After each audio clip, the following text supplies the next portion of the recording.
हमारे साथ खास मेहमान TP Tyagi ji, retired colonel, हमारे साथ लगातार बने हुए हैं। मेरे सहयोगी डिप्टी एडिटर संजीव भी हमारे साथ लगातार बने हुए हैं।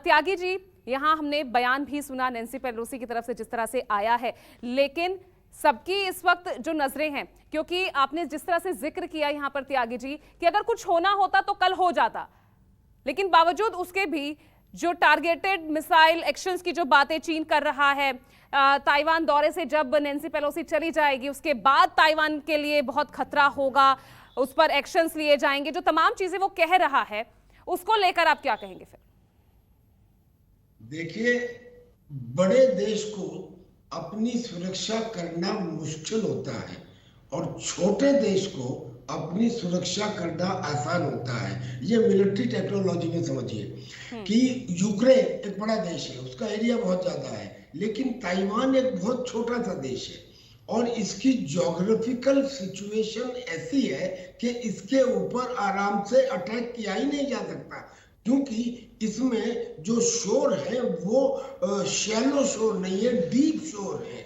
यानी कि इसमें एम्फीबियस ऑपरेशन करने बहुत मुश्किल है। 2-3 जगह हैं जहां है भी, वहां पे इतना ब्रोकन ग्राउंड और पहाड़ है और जो इतनी तादाद में फोर्टिफाइड है कि जो भी कोई इन्वेडर होगा उसकी कैजुअलिटीज ट्रिमेंडस होंगी। अब आप देख लीजिए, वैसे तो सारे काम किए जा सकते हैं, लेकिन अगर चाइना अटैक करता है, इन्वेड करता है, तो चाइना की कैजुअलिटीज इतनी होंगी और भी ज्यादा इसलिए होंगी क्योंकि वहां के जो सोल्जर है उन्हें हम चॉकलेट सोल्जर कहते हैं। तो इतनी कैजुअलिटीज को चाइना के लोग एब्जॉर्ब नहीं कर पाएंगे, लिहाजा चाइना का इसके ऊपर अटैक करना एक तो ज्योग्राफिकल लोकेशन के लिए पॉसिबल नहीं है, दूसरा चूंकि छोटा देश है तो इसमें हर 100 मीटर के ऊपर एयर डिफेंस सिस्टम लगे हैं। यानी कि आप 10 ले आइए ना एयरक्राफ्ट, वो 10 एयरक्राफ्ट भी लगेंगे तो 10 आपको एयर डिफेंस सिस्टम मिल जाएंगे। पेट्रियट भी है, अमेरिका ने भी दिए हैं, उनके खुद के भी हैं। तो this is not an easy. America चाहे दूर भी रहे तो केस में अलग था यूक्रेन में, यहाँ अमेरिका अगर दूर भी रहे तो ताइवान खुद अपनी उतनी शक्ति रखता है। अब कहने के लिए ये है कि साहब ताइवान के पास तो केवल 2 लाख की आर्मी है और चाइना के पास 20 लाख की। अरे मगर चाइना के पास 14 दुश्मन है, 14 बॉर्डर है, इसके पास 1 बॉर्डर है। कहते हैं कि अच्छा साहब जो एयरक्राफ्ट है वो ताइवान के पास में तो 100 ही है, 100 प्लस है और उसके पास 1000 प्लस है। ठीक है, एयरक्राफ्ट जो है they are not boot on the ground. The aircraft से आप किसी देश को जीत नहीं सकते।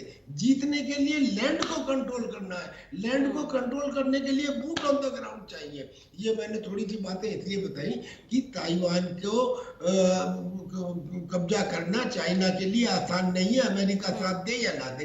अब दूसरी बात, उन्होंने ताइवान के चारों तरफ एक नहीं 4 वार एक्सरसाइज वो कह रहे हैं आज से शुरू करेंगे, जिसमें उनकी anti ship missile, amphibious operation, aircraft operation और दुनिया भर का मतलब जमीन से लेके आसमान तक हर तरह की 4 वो एक्सरसाइज करेंगे। करते रहे एक्सरसाइज पहले भी कर रहे। क्या ये सच नहीं है कि अमेरिका ने अपने 4 एयरक्राफ्ट कैरियर, 3 एयरक्राफ्ट कैरियर और बहुत सारे वारशिप उनके चारों तरफ कर दी है? यानी कि अब ताइवान के चारों तरफ पहले चाइना की वार एक्सरसाइज और उसके चारों तरफ अमेरिका के वारशिप। तो अभी हाल में तो कुछ होने वाला नहीं है। अब क्या कर रहे हैं वो कि नेचुरल सैंड, फल, सब्जियां, इनके ऊपर हम प्रतिबंध लगा देंगे। अरे आप कमाल करके देखिए, जो जो जो ताइवान है वो कई गुना ज्यादा अमीर देश है चाइना के मुकाबले। वहां का जो पर कैपिटा इनकम है वो करीब $1800 है और चाइना की 1/3 है, करीब 700 समझ लीजिए आप, या $600 समझ लीजिए।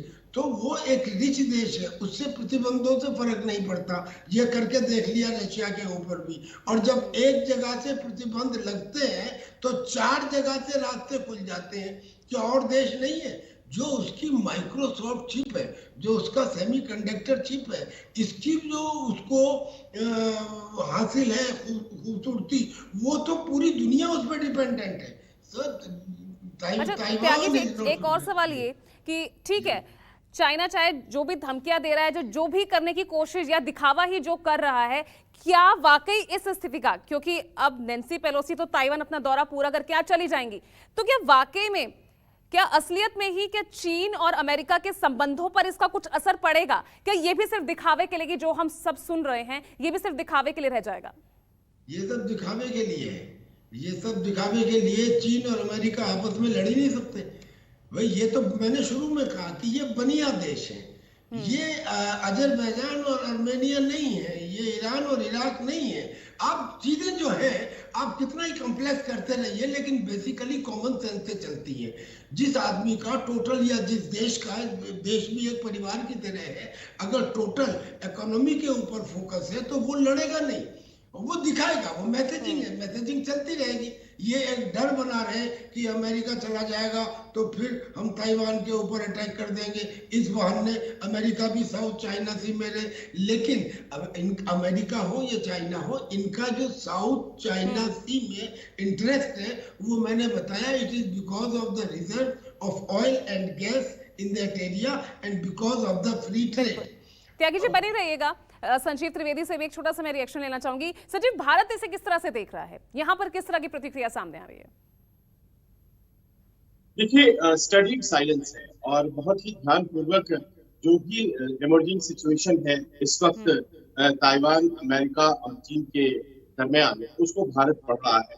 क्योंकि भारत को पता है कि कोई भी डिस्टर्बेंस इंडो पैसिफिक में होता है तो सीधे तौर पर वो उसे जोड़ेगा, और जाहिर है इसीलिए वो बहुत शांत भाव से दिख रहा है। अभी तक कोई आधिकारिक प्रतिक्रिया भारत की तरफ से नहीं आई है। जी, चलिए, बहुत बहुत शुक्रिया आपका संजीव हमारे साथ जुड़ने के लिए, साथ ही टीपी त्यागी जी इस पूरे मामले को अच्छे से हमें समझाने के लिए बहुत बहुत शुक्रिया आप दोनों का ही। फिलहाल एक छोटा सा ब्रेक हम यहाँ ले रहे हैं, लेकिन अपडेट्स लगातार आप तक पहुंचाते रहेंगे किस तरह की प्रतिक्रिया अब इस मुलाकात के बाद सामने आ रही है। फिलहाल एक छोटा सा ब्रेक।